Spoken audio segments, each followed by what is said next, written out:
All right, guys, welcome back to my channel. I know it's been a while, but to make up for it, I even got my boardies out today. It's getting warmer.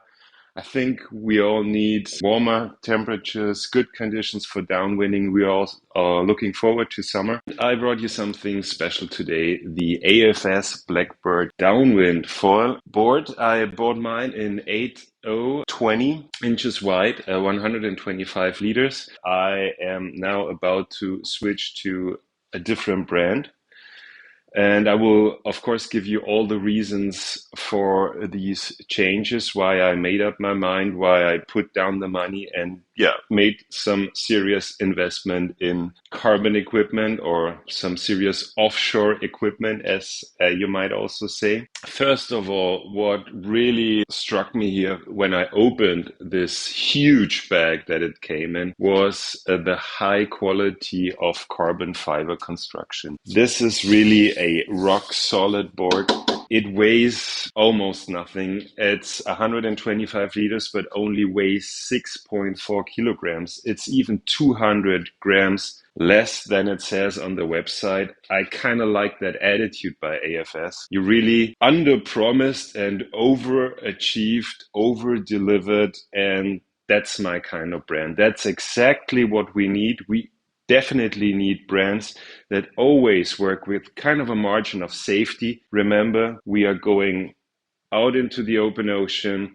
If stuff breaks, things can get dangerous very quickly. Therefore, I kind of like that mentality that AFS is putting out there of really over delivering on the goals that they've set for themselves. So yeah, it's kind of light. I can lift it up with one arm, 6.5 kilograms. For comparison, my Hipe Cruzader was over 2 kilograms more, although it was quite a bit smaller. I know that it's kind of unfair to compare inflatable boards to hard boards. Also, the sticker price is a bit different. This board is almost 3 times the price of the Gong Hipe Cruzader that you can now get around 600-700 euros. The sticker price of this thing here is 2,200 euros roughly. There is a significant amount of work going into these things, and hopefully at the end of the video you will understand this price. You will understand why it's that expensive. There is value for money, of course. Okay, so let's get into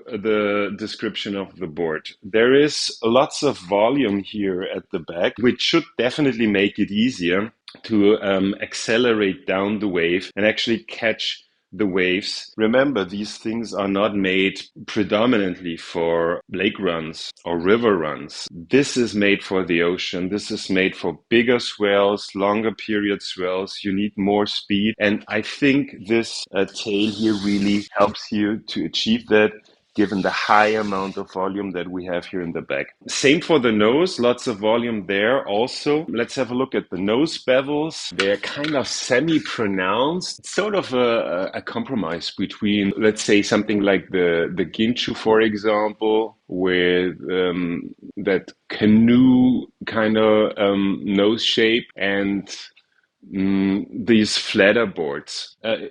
The release might be really well. There are no hard edges there, so even if you touch the surface of the water again and again, I think the board might release really well. So in the back also, they're a little bit more rounded, so we'll see whether it is actually stable enough. But yeah, I'm curious. I will test it. What is a little bit special about this board is the box system here. It's kind of a semi-Ginchu cut, as I would like to call it. The top plate of the mast is sunk into the hull of the board. It's not overly long. I asked Richard Boudiat about it, whether it's able to also work nicely with other brands than AFS. And he said, yeah, he tried it out with other brands also. He was specifically mentioning the newer Axis high aspect wings and said it's definitely no problem. It's not made for them, but it can work with Axis, for example, also. If, however, you have a doubt, maybe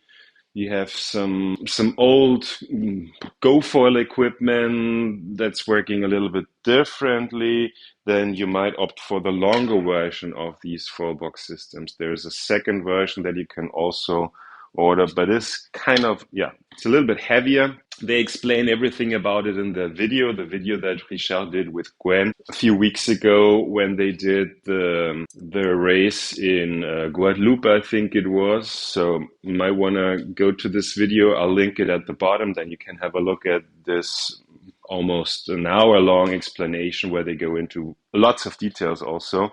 Yeah, the lower deck might be interesting. Let's have a look at that. So again, another novelty, I may say. They kind of decided to sink the deck pad a little bit into the board. Why?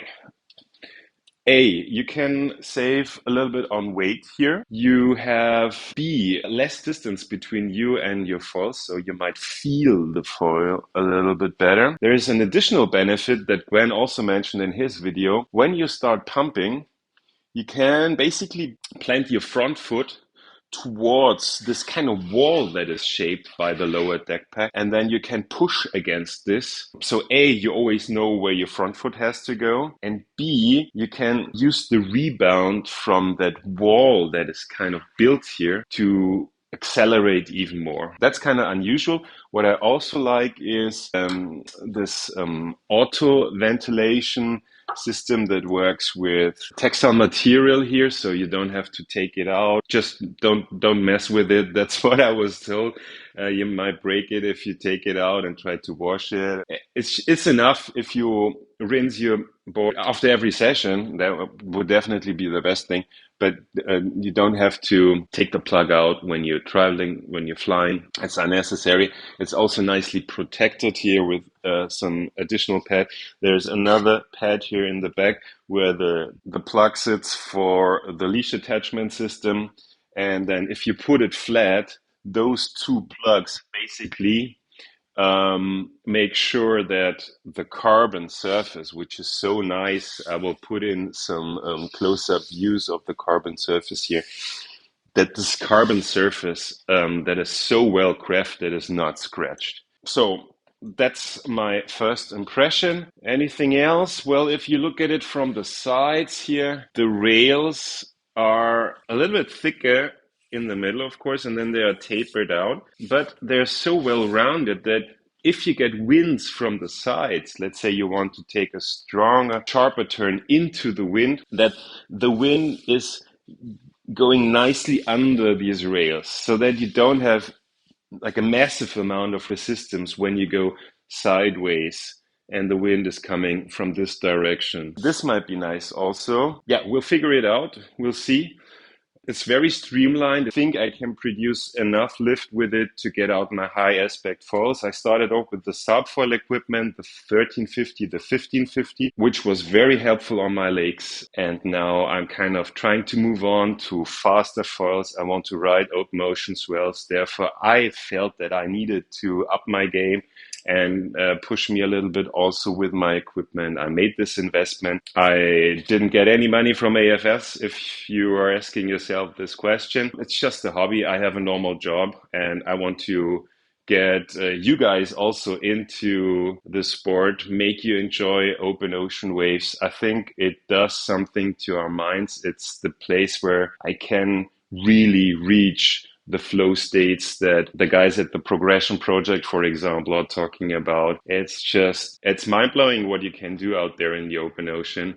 Now that we have the right equipment, things are getting much easier. Drag is reduced. You have to be, of course, careful, right? Not only with your equipment, but also with the goals that you're setting for yourselves. When you do these rides, don't go out 5Ks into the open ocean. Helicopters might show up, boats might show up. You might get into trouble. So do it safely, do it in a lake, do it in a fjord. There's some nice places in Denmark where Carsten Kronkart, for example, is now starting to teach people also to do it in a safe way. Shout outs to Carsten. You're a good guy and you're always pushing the limits.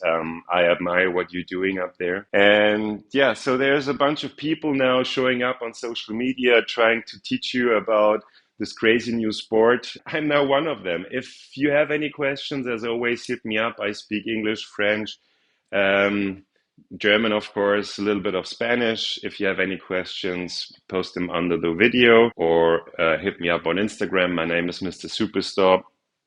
Superstop. My name is Mr. Superstop. Yeah, drop a comment, drop a like if you like this video. And that's it. I think I broke my stick. Luckily, nothing else got broken while this video was made. All right, enjoy the rest of the day. See you.